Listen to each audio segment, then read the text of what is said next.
Good afternoon again. Welcome to the following video, which is titled The Exercise Myth and What is LCHF. Firstly, thanks for all your views and comments and previous videos. If you haven't watched those, please go back and watch them. That would be really helpful. Thank you also for your personal messages to Messenger. People have been quite vulnerable and explained how relevant this is to them for various reasons. So thank you for that. This video really starts to hit at the heart of what I've experienced and what I've learned in the last couple of years. So, carrying quickly onwards. Yes, first, exercise. As you know from my previous videos, I'm very for exercise. I think it's a great thing. I think it's a really good idea. I think everyone should exercise, everyone should move, everyone should be as active as they can find time to be active. Exercise is great. It helps sleep, mental health, mental well-being. However, if you have thought that in order to lose weight you need to exercise and have struggled, then this is a video for you.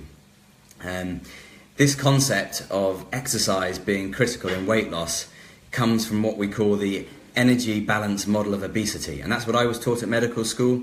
And very simply put, it means that if you eat more calories than you burn off whilst you exercise, then you will gain weight.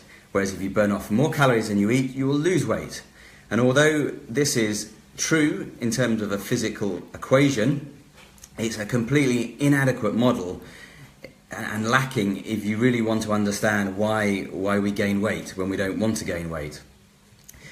The model of obesity, or that I now believe, or weight gain, is called the hormonal model of weight gain. And this theory is that it's not how many calories you eat that makes you gain weight. It's not only how many calories, but it's also what calories. So you not only have to understand how many calories, but what sort of calories you're eating. And you have to understand what hormone regulates our weight gain. And the hormone that regulates our weight gain is the hormone called insulin. This is a metabolic hormone, and it controls the amount of sugar in your blood, and it also controls how much weight you gain. So, to understand that model of weight gain, you have to understand a little bit more about nutrition, and you have to understand what macronutrients are. You probably know and have heard of the 3 macronutrients, and you're probably very familiar with them. That is fat, protein, and carbohydrate. So, firstly, fat. Fat is a good quality fats make you feel full. And they are what we call essential macronutrients. There are certain fats that we cannot live without.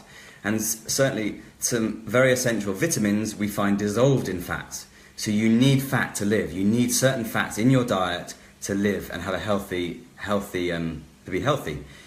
Proteins are essential. They're another essential macronutrient. You need certain proteins, essential proteins and amino acids in order to maintain good health.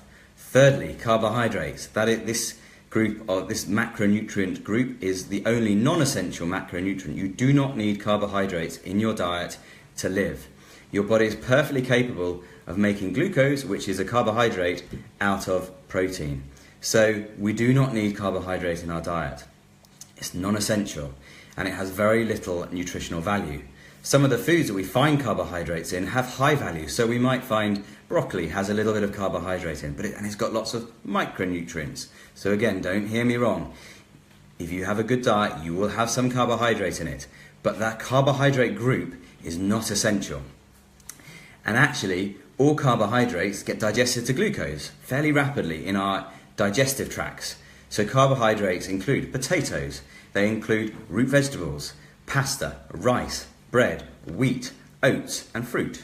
All of those foods get digested to glucose, and your blood cannot store glucose. It only holds 1 teaspoon of glucose in your blood at any one time. Anything above that has to either be converted to glycogen, which is stored in the liver, and you don't have much room for that. So most of us then convert the excess glucose into fat, and it's insulin that does that.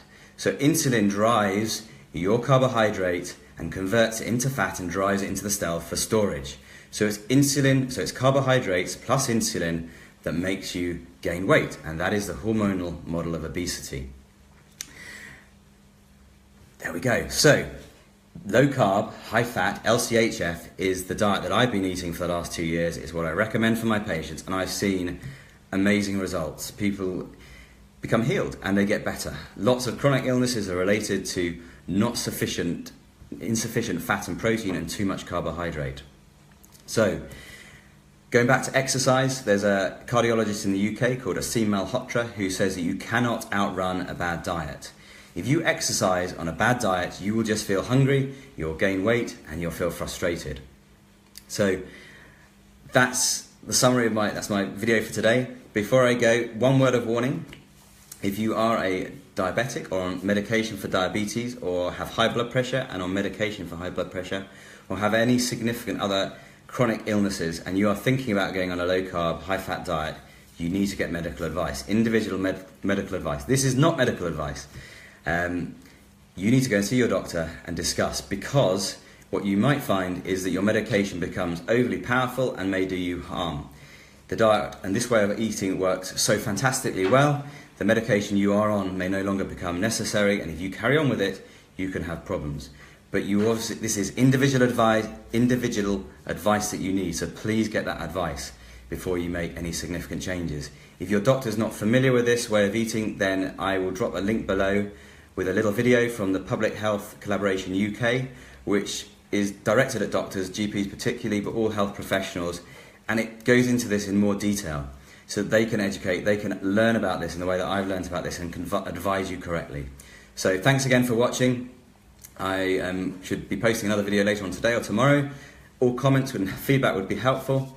And whether this resonates with you and whether you found this useful and you want to know more, ask questions to help me focus my next few videos would be really, really helpful. Thanks for watching. Bye for now.